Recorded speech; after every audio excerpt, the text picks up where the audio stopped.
So Stephen Dorff is the newest celebrity to stand up and back Johnny Depp. And you know what? This stuff, it doesn't come without risk. I mean, imagine wanting to work with Disney, wanting to work with Warner, only to have this on your resume. Yeah, it may seem innocuous, but at the same time, it is anything but. Now, what's fascinating about this is it isn't the first time he's talked about Johnny Depp. And you know what? Stephen Dorff, he's been down this road with tabloids and on. So anyhow, let's talk about this. Yeah, fun times indeed. So hey there, folks. I hope you're having a fantastic day because today, you and I, we are returning to that wonderful world of headline coverage. And I have to say that it goes beyond celebrity. It goes beyond Hollywood because headlines like this, they carry risk. They don't carry a lot of reward. And yet someone like Stephen Dorff stands up and he says, you know what? That guy over there, he's not what's been made out. That guy, he's a legend. Now, what we're going to do here is we're going to look at the new comments. You can see some of them in front of you. Then we're going to talk about old comments, and we're going to talk about why Stephen Dorff makes these. All of this stuff, it's extremely important in my opinion because people like Stephen Dorff, people like Jude Law, people like Robert Downey Jr., they've been through this proverbial ringer. Not to this level. I mean, nobody has ever been to this level, but still, they've been through it. They know what it's like. So yeah, they come out and they stand up for someone that stood up for them.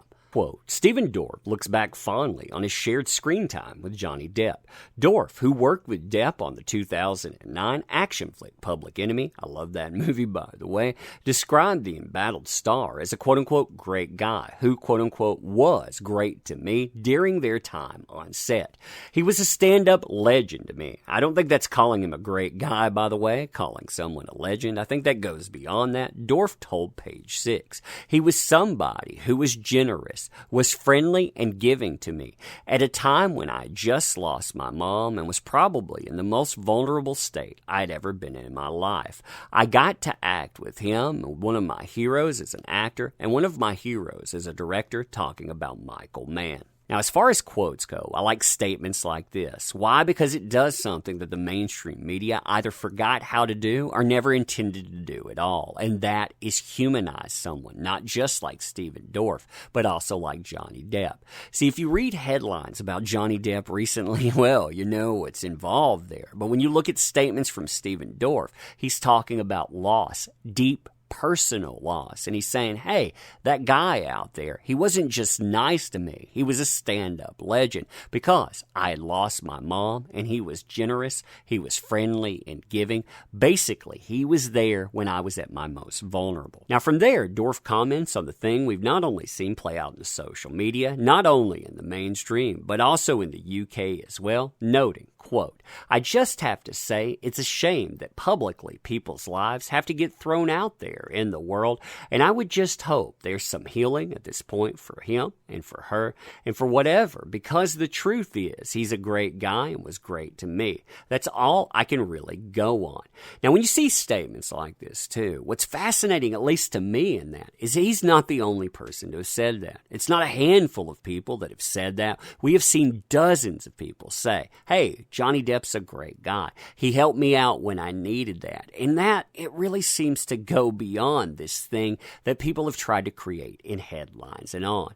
What's interesting, too, is that it may not seem like risk to a lot of people. You look at that and you say, hey, he's just calling Johnny Depp a great guy, or at least he was a great guy to me. Look at what happened here. But remember, GQ, when they interviewed Johnny Depp just for letting him speak, they went out and they went on a public apology tour. I mean, when you think about the landscape that creates, you think about a statement like this, and you think about the weight that this could potentially carry. It carries risk. There's not a lot of reward in it, but he decided he would stand up and do the right thing. To really understand why a person like Stephen Dorff stands up and demands an accounting, you have to look at his past because you know what? He's been through the ringer too. Now, granted, he has never been through what a Johnny Depp has been through. I would say that few people really have. But if you look at this interview with The Guardian in 2010, they talk about him having baggage. They talk about him being excised from Hollywood. And they talk about him being considered a quote-unquote bad boy, which we've seen with Johnny Depp recently, and we know how that was employed. Quote, it was around that time that Dorff first started hearing the phrase Hollywood bad boy. They're talking about the beginning of his career. It feels like it's a phrase that has definitely been overused, he laughs. They should probably come up with a better one.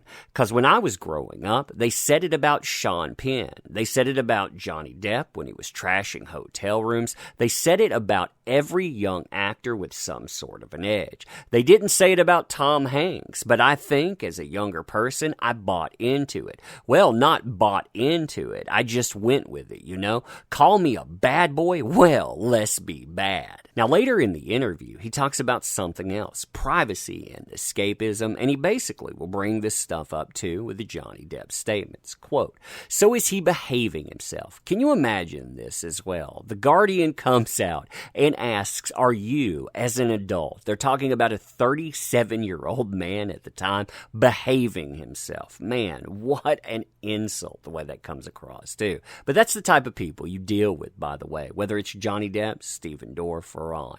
If I date a girl now, Stephen Dorff says, I don't want her to come out with me because I want to keep my privacy. I think when I was younger, when I was hanging out with Pamela Anderson, I was an idiot if I thought I wasn't going to get attention.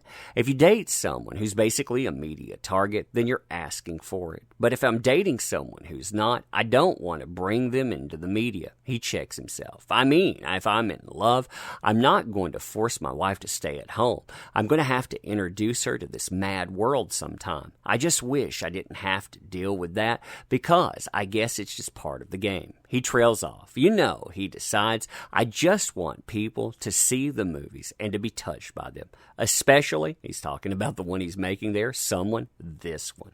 This article from The Guardian, by the way, is one of the most insulting things that the mainstream media does because they create a quote-unquote redemption arc. Essentially, they allow you to be redeemed from the very headlines they create. And in my opinion, that's why we've not only seen people like Stephen Dorff stand up, but we've seen names like Robert Downey Jr. stand up as well and say, hey, I would help that guy out. That guy's been a decent person. And that's also why we see people like Jude Law stand up, make comments and on, telling you, you know what? The decisions I've been seeing recently, those things, they aren't standard fare. They're unusual to me. And you know what? I don't agree with them. But anyway, I thought I would point this out because I thought that this was interesting. And like I've said many times, this carries risk. You know, some people, they don't think that. But really, think about it this way. It's not the mainstream narrative. It's not the social narrative. It's not the media's narrative. It's not Warner's narrative. It's not Disney's narrative and on.